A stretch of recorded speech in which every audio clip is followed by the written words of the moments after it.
evening. Thank you, Toastmaster, most welcome guests and fellow members. I'm going to talk about my favorite topic, negotiation. What is negotiation? It's an interaction aligned towards joint problem solving and mutual win outcomes. To clarify, it's not a fight. It's not a confrontation. It's definitely not a manipulation.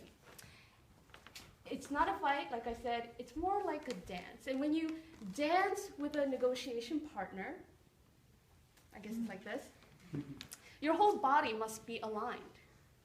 Your guts, your eyes, and your heart.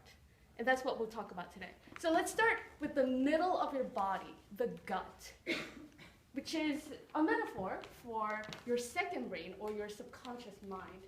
The subconscious mind is so powerful that even without you thinking about it, it powers 100,000 heartbeats a day.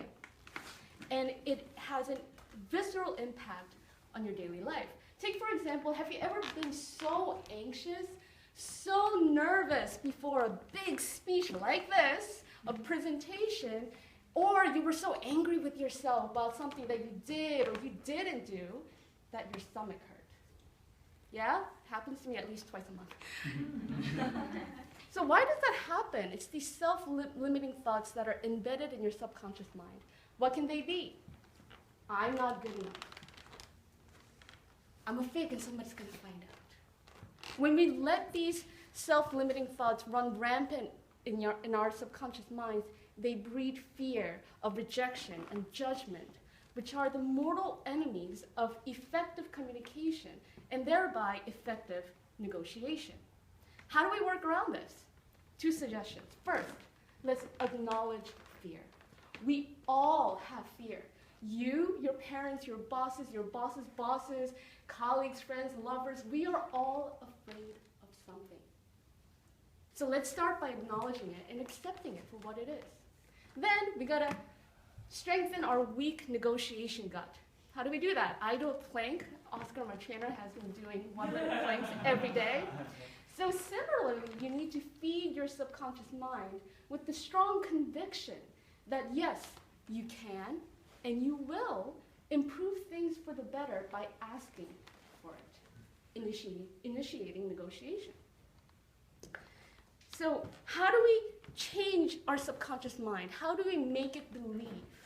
Well, seeing is believing, right?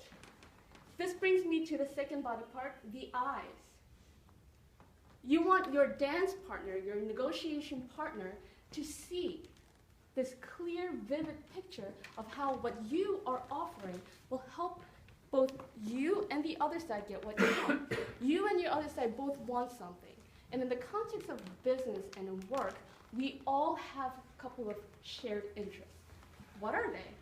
If you work in a business, you want to help the business make more money, contribute more value, save time, increase efficiency so that we can all go home to the loved ones and do the things that we love. We're coming to Toastmasters like tonight.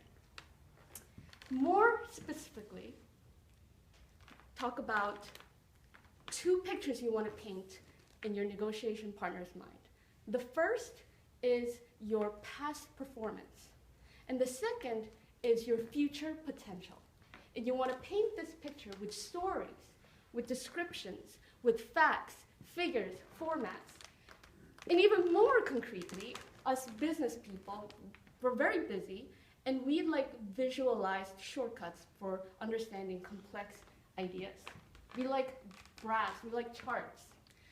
To give an example from my own life, a couple years ago when I negotiated a salary increase, I brought with me 2 printouts. The first printout was a detailed catalog of everything that I did, quantified, numbers, percentages, and its impact on the company's bottom line. The second printout was a printout of the market rate salary for the position that I was gunning for, and these 2 printouts told a story. The story is, this is what I do. This is the awesome sauce that I bring to the table. And this is what it will take for me to continue to bring the awesome sauce and contribute more value. I got a 25% increase in salary.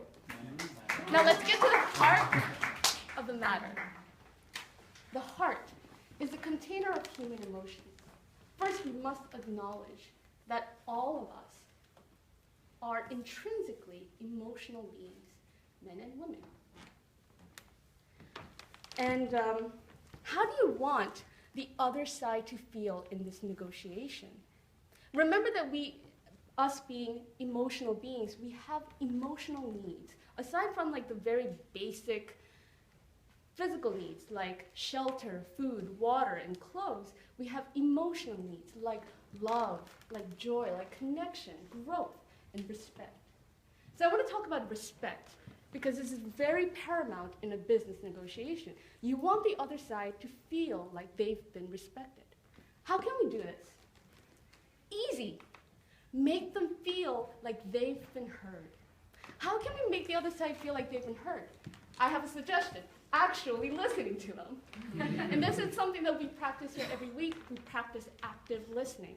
We listen without interruption, without judgment, without bias, unless you're an evaluator, practicing in your mind or running in your mind what you would say to the other side. You simply listen. And you can proactively interrupt, I'm going to correct myself, and paraphrase what you've heard in their own words. Clarify things that wasn't clear to you, and acknowledge the emotions behind the words. So there you have it, the 3 body parts that must be aligned for you to dance a productive negotiation dance. Your guts, a firm gut that is strong in your conviction and confidence that yes, you can and you will. Your eyes, seeing a clear vision of that success and being able to tell a story and help the other side see and make a decision. And finally, the heart, a warm heart to make the other side feel respected and heard. So there you have it. We all have this. You can achieve negotiation prowess. I wish you good luck. Thank you.